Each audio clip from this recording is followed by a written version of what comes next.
Hello everybody and welcome to this afternoon's edition of Rooks and Hooks review of Game 3 on day 14 everybody. Today's the 8th of October, it's 17:45 and how was your day today?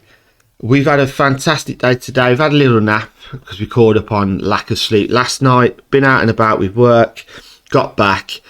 I was so adamant of getting a win last night. I did 4 games I believe and I lost all of them. So, without further ado, let's go with the review. I was so confident on game 3. And I think, you know, when you try and do too much and you just got to be going with what you normally know. I mean, the Sicilian, I don't really do any theory on it. I just go from that one video I saw with chess.com Mike Klein and try and adopt that same theory. I mean, we can do the dragon variation. There's the F4 line, isn't there? And stuff like that. But with the way things started here, it was fine. The knight, I'll bring the bishop to b5 because usually you've got this line, haven't you? And I'll just quickly show you the Mike Klein for those who haven't seen it yet. So if you come here, check. Mike is saying whichever way the knight or the bishop goes, you just take. Okay, and then the next move is castle. They go knight f6. Whatever black does now, you just go castle after. So you play rook e1. So if they do, they've taken back, you castle. They play knight f6. If they play g7, whatever you do, you play rook e1. Okay, so let's just say they play knight f6. We go rook e1. What have they got? g6. They want to play fianchetto the bishop. So we go, the next move is c3. And then if they do anything else, bishop g7, we play d4. And basically, let's say they play d5 now. Right, it's a good game for white. So that's basically what I try and adopt. So even though they didn't play d6, they played the knight. I still played the bishop b5 because I was going to snap the knight off regardless. So there we have it. Castle, g6, c3. I mean, it even said d3 here or a4. So that's to stop. Is it to stop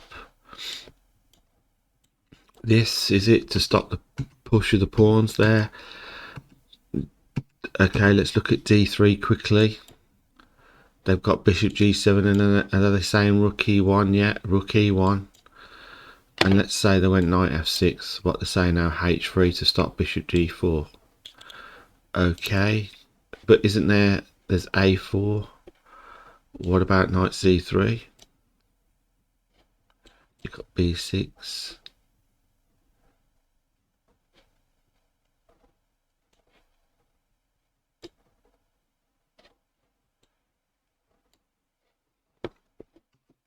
Just going through the motions there.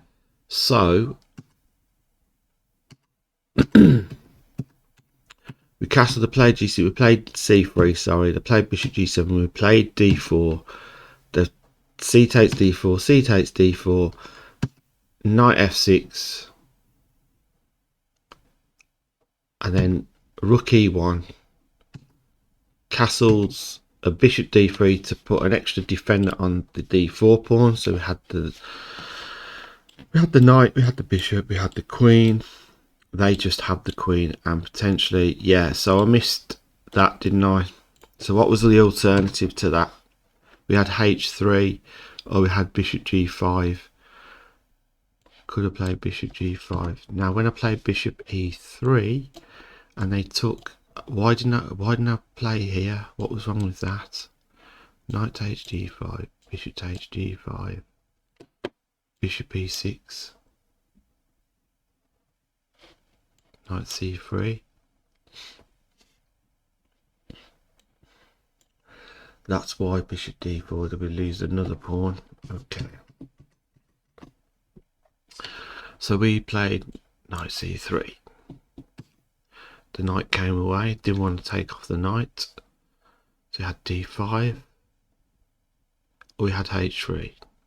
But we played b3 only because I didn't want the knight to come in here. And obviously potentially come here after. So that's why b3 was played. They had queen to a5. Simply I could have played queen c1 or queen d2. What about here?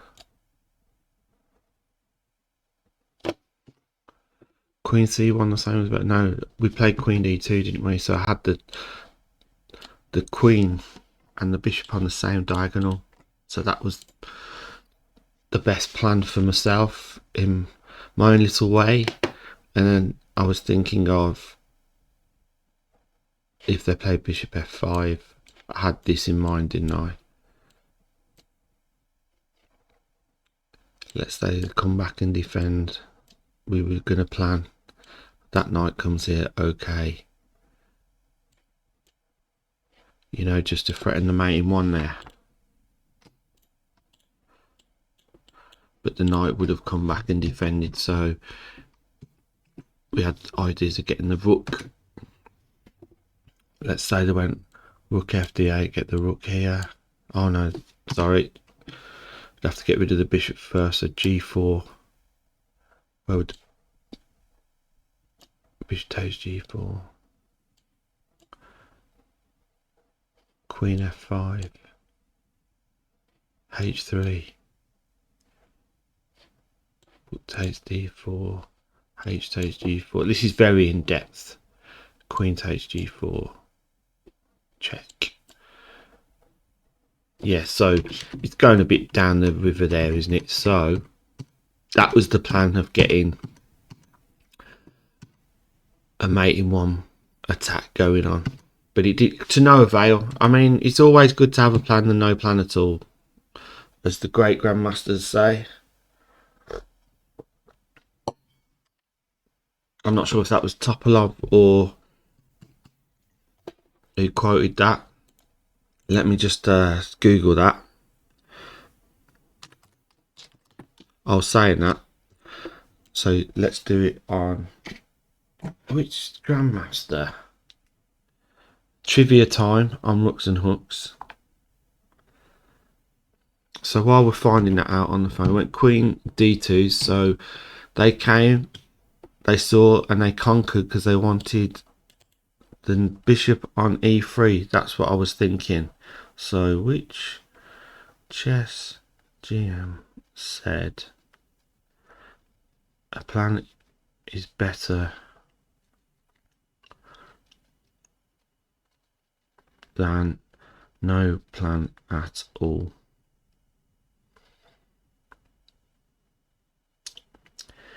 Mikhail Chigorin or Frank Marshall?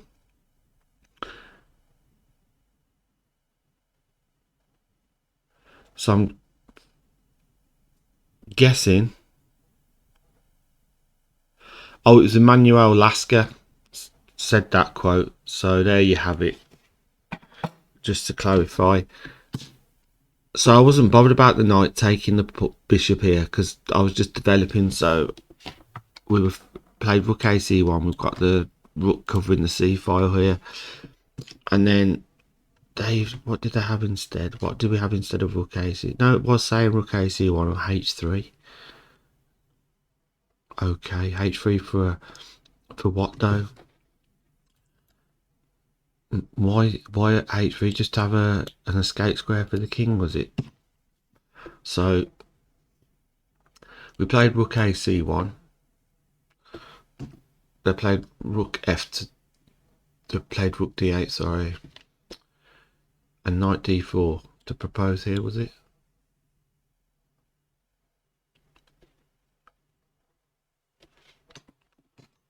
Okay, we played g4. I wanted to keep the knight. They came and took the knight anyway. What was instead? So we had h3 or knight a4. Let's just look at knight a4 then. Okay, knight a4, offering exchange of the queen. Queen takes d2, bishop takes d2.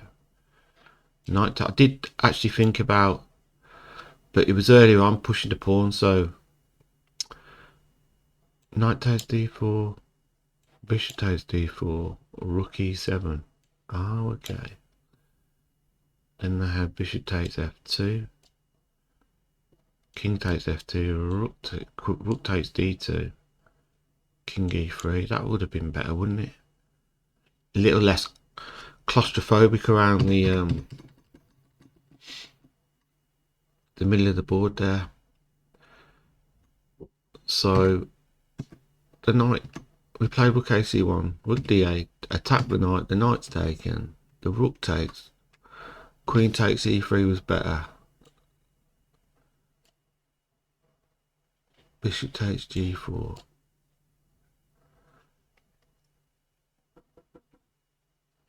knight e5. So attacking the bishop, bishop f5. What have we got here?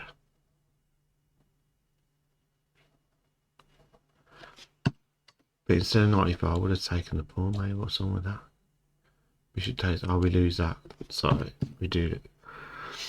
That was the reason. I was like, oh, I can't play the queen takes because I couldn't play the rook because we lose the knight. That was right. So we queen e1 here, or knight e5 even. Oh, we did play knight e5. Okay, play knight e5, bishop takes e5, rook takes e5, attacking the queen.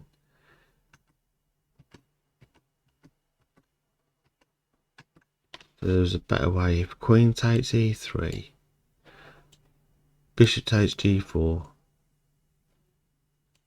knight e5, bishop f5, then we had knight a4,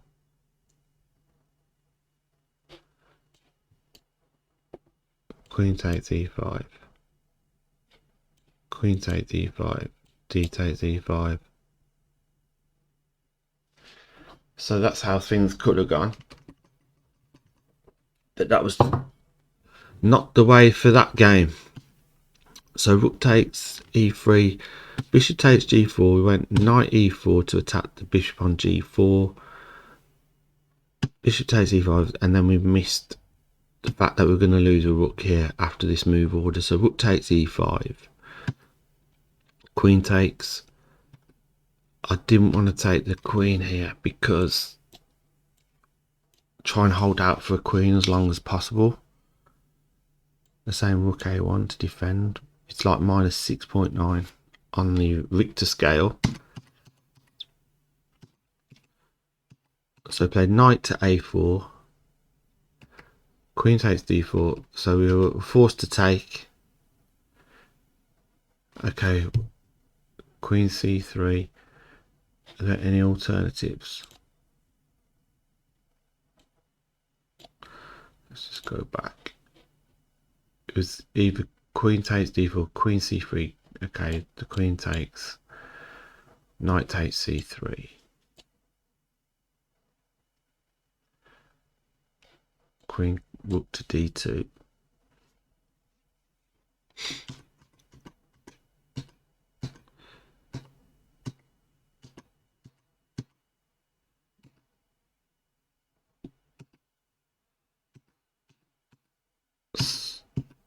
So we took the queen here.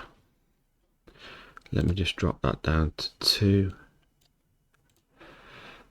Okay, rook takes queen, king g2. So at this stage I was thinking I've got to try and use the knight to get one of these rooks off the board. So the plan was just get the knight in the action. Some hope that black was going to slip up. b6, knight comes back. So we're attacking the rook here, and the rooks are doubled up now. So it was a case of get off the back rank because this was coming. So if we,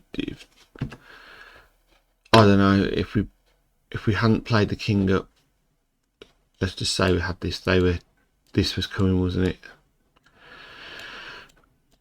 And let's just see.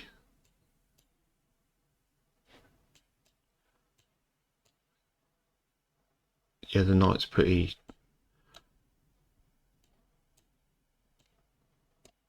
trapped on where to go, limited. So either way, we was shook in that game. Game 3 then, guys. I mean, there's not a lot of play for white now. Let's just see how it went. Did I try and get a tactic going? Yes. We'll carry on anyway. So rooks come to d8, rook a d8. We've got the king off the bottom rank. Was the rook planning on coming here? Down at some stage this way. So we've attacked the rook. Rook's come to e5, e6, sorry. Attack the bishop. So I won a pawn. We've saw this tactic. So obviously we've gained here, but then I missed this. Missed the key move. So it was nice while it lasted. Knight takes e7, king g7.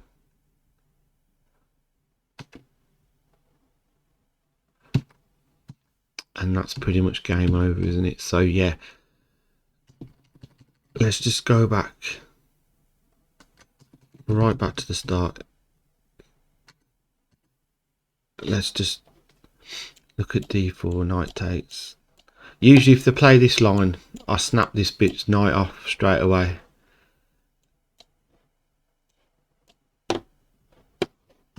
Sorry. What have they got now? g6, castle, bishop g7, e5, knight d5, c4, f4.